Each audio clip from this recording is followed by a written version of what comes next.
Shalom, selamat pagi jemaat Tuhan. Berjumpa kembali dalam doa pagi online. Murnikan hatiku.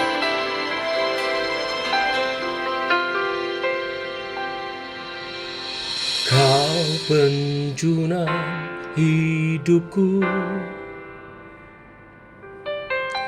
hatiku serahkan seutuhnya. Genggamlah masa depanku, ku persembahkan seluruhnya.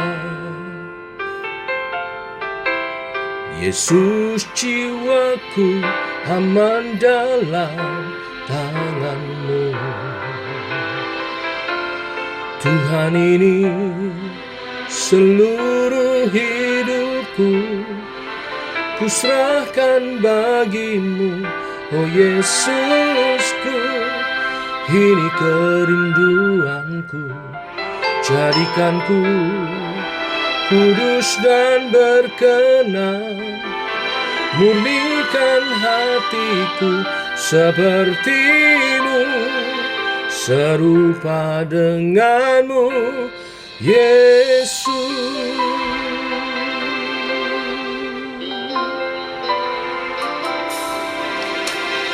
Kau penjunan hidupku, hatiku serahkan seutuhnya. Genggamlah masa depanku, ku persembahkan seluruhnya. Yesus, jiwaku aman dalam tangan-Mu. Tuhan, ini seluruh hidupku ku serahkan bagi-Mu. Oh Yesusku, ini kerinduanku.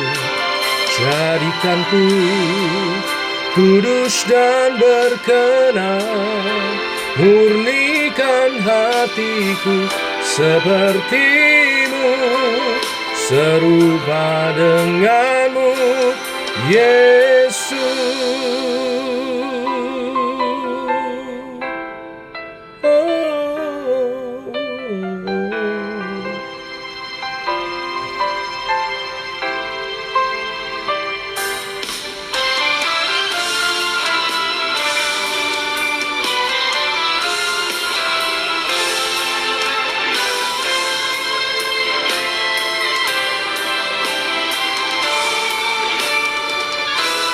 Tuhan, ini seluruh hidupku ku serahkan bagi-Mu. Oh Yesusku, ini kerinduanku. Jadikanku kudus dan berkenan, murnikan hatiku seperti-Mu, serupa dengan-Mu, Yesus.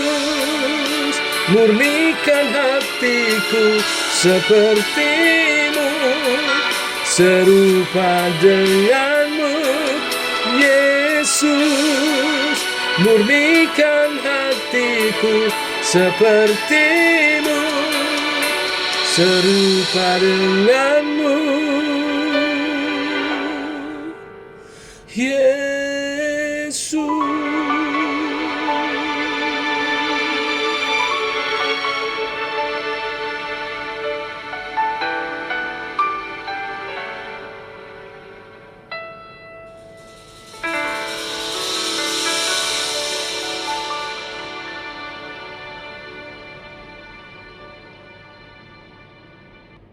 Tiba waktunya untuk kami merenungkan firman-Mu.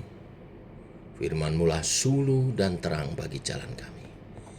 Berfirman Tuhan, terangi jalan kami, tuntun langkah kami oleh kebenaran firman yang sebentar kami renungkan. Dalam nama Tuhan Yesus Kristus.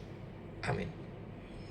Bapak Ibu, kita lanjutkan renungan firman pada pagi hari ini dalam Kisah Para Rasul 5 ayat 1 sampai 11. Demikian firman Tuhan. Ada seorang lain yang bernama Ananias. Ia beserta istrinya Safira menjual sebidang tanah. Dengan setahu istrinya, ia menahan sebagian dari hasil penjualan itu dan sebagian lain dibawa dan diletakkannya di depan kaki rasul-rasul. Tetapi Petrus berkata, "Ananias, mengapa hatimu dikuasai iblis, sehingga engkau mendustai Roh Kudus dan menahan sebagian dari hasil penjualan tanah itu? Selama tanah itu tidak dijual, bukankah itu tetap kepunyaanmu? Dan setelah dijual, bukankah hasilnya itu tetap dalam kuasamu? Mengapa engkau merencanakan perbuatan itu dalam hatimu? Engkau bukan mendustai manusia, tetapi mendustai Allah." Ketika mendengar perkataan itu, rebahlah Ananias dan putuslah nyawanya. Maka sangatlah ketakutan semua orang yang mendengar hal itu. Lalu datanglah beberapa orang muda. Mereka mengapani mayat itu, mengusungnya keluar dan pergi menguburnya. Kira-kira 3 jam kemudian masuklah istri Ananias, tetapi ia tidak tahu apa yang telah terjadi. Kata Petrus kepadanya, "Katakanlah kepadaku, dengan harga sekiankah tanah itu kamu jual?" Jawab perempuan itu, "Betul sekali." Kata Petrus, "Mengapa kamu berdua bersepakat untuk mencobai roh Tuhan? Lihatlah, orang-orang yang baru mengubur suamimu berdiri di depan pintu, dan mereka akan mengusung engkau juga keluar." Lalu rebahlah perempuan itu seketika itu juga di depan kaki Petrus, dan putuslah nyawanya. Ketika orang-orang muda itu masuk, mereka mendapati dia sudah mati. Lalu mereka mengusungnya keluar dan menguburnya di samping suaminya. Maka sangat ketakutanlah seluruh jemaat dan semua orang yang mendengar hal itu. Sampai di sini pembacaan kita. Bacaan hari ini melaporkan tentang hukuman pertama yang Tuhan berikan kepada anggota gerejanya. Tuhan memberikan hukuman demikian tegas untuk menyatakan kesuciannya tidak boleh dipermainkan. Ananias dan Safira sudah mendengar firman Tuhan, tetapi mereka tetap mengabaikannya. Ananias dan Safira sudah mendengar tentang Injil, tetapi mereka tidak percaya dengan sungguh-sungguh.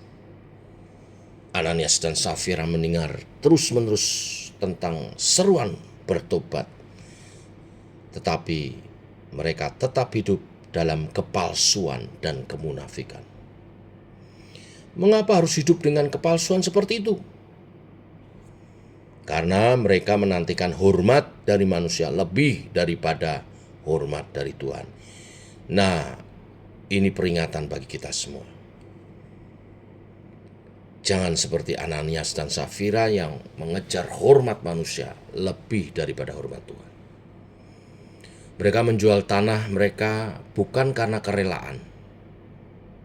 Mereka tidak didorong oleh kasih kepada sesama seperti yang jemaat mula-mula ajarkan, tularkan. Tetapi mereka yang terjadi adalah tidak mau tertinggal dalam menjadi saleh di tengah-tengah umat Tuhan. Tapi salehnya dalam tanda kutip palsu. Mereka ingin mendapat penghormatan, bukan dari Tuhan, tapi dari sesama jemaat. Kalau boleh digambarkan, jika lingkungan mereka menghargai uang, maka mereka ingin memperoleh uang itu untuk dihormati lingkungannya. Jika lingkungan mereka adalah lingkungan yang senang menolong satu sama lain, maka satu-satunya cara untuk menjadi penting di lingkungan itu adalah dengan menolong satu sama lain. Tetapi bukan karena memang memperhatikan orang lain yang butuh ditolong. Sudah perhatikan apakah Ananias dan Safira menolong dengan rela? Tidak. Mereka menolong hanya ingin mendapat penghargaan, dihargai. Bagaimana kita bisa tahu kalau mereka hanya ingin dihargai? Karena mereka mempersembahkan hasil jual tanah mereka hanya separuh saja, tetapi mengaku bahwa mereka mempersembahkan hasil jual tanah itu seluruhnya. Apakah ada kewajiban untuk mempersembahkan semua hasil penjualan? Tidak, bukan? Ayat 4 menjelaskan, bahkan mengindikasikan bahwa Ananias tidak wajib menjual tanahnya. Kalaupun dia menjual, dia juga tidak wajib mempersembahkan hasilnya. Kalaupun mempersembahkan, dia tidak wajib memberikan semuanya. Lalu mengapa harus mempersembahkan semuanya? Mengaku mempersembahkan semuanya? Karena tidak ingin kalah dengan Barnabas. Di pasal berikutnya, di perikop berikutnya, di ayat 36 dan 37, kita mengerti Barnabas mempersembahkan tanahnya dijual dan dipakai untuk kepentingan bersama. Tuhan marah kepada Ananias dan Safira sehingga keduanya dihukum dengan dimatikan oleh Tuhan. Mengapa demikian keras? Bukankah pelanggarannya kecil? Tidak, ini bukan pelanggaran kecil. Pelanggaran mereka sangat berat karena mereka mencari hormat manusia di atas hormat Tuhan. Dan pada saat yang sama, mereka memalingkan wajah dari Tuhan, menyepelekan Tuhan, menganggap remeh Tuhan. Takut akan Tuhan tidak mungkin ada pada orang yang sibuk mencari pengakuan dari sesama dengan mengabaikan hormat kepada Allah. Setidaknya kita belajar 3 hal dari kisah ini. Yang pertama, Alkitab firman Tuhan mengajarkan kepada kita bahwa Allah bukanlah pribadi yang dapat dipermainkan. Allah kita adalah Allah yang menuntut kesucian hidup. Dia tidak berkenan kepada segala jenis kecemaran. Jangan mempermainkan kekudusan Tuhan. Ini yang pertama. Yang kedua, ternyata gereja tidak bebas dari orang-orang yang jahat dan pura-pura. Walaupun gereja adalah jemaat Tuhan, tapi ternyata gereja tidak bebas dari orang-orang yang jahat dan yang berpura-pura. Maka jangan jadi jemaat yang berpura-pura, memakai topeng di gereja. Jadilah umat Tuhan yang murni sejati. Semuanya akan ditampi saat kedatangan Tuhan Yesus kedua kali kelak. Selagi masih ada waktu, minta pimpinan Roh Kudus memurnikan hidup kita, pribadi-pribadi yang tulus mengikut Tuhan. Yang ketiga, mencari pujian manusia adalah hal yang kosong dan hampa. Inilah yang membuat orang berani berbuat dosa asal tetap terlihat baik di depan manusia. Hati-hati. Mencari pujian manusia membuat kita menjadi orang-orang yang munafik. Tapi biarlah kita lebih mencari kehormatan di hadapan Tuhan dan akan juga dihormati manusia. Biarlah kebenaran firman hari ini memberkati kita semua dan memperingatkan kita semua untuk hidup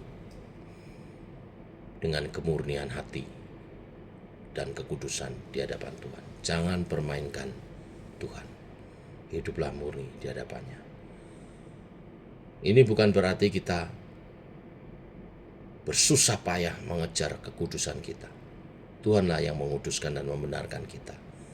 Tapi hati yang murni, menyadari dosa-dosa, lebih dihargai Tuhan. Dan hidup jujur, lebih dikenan Tuhan.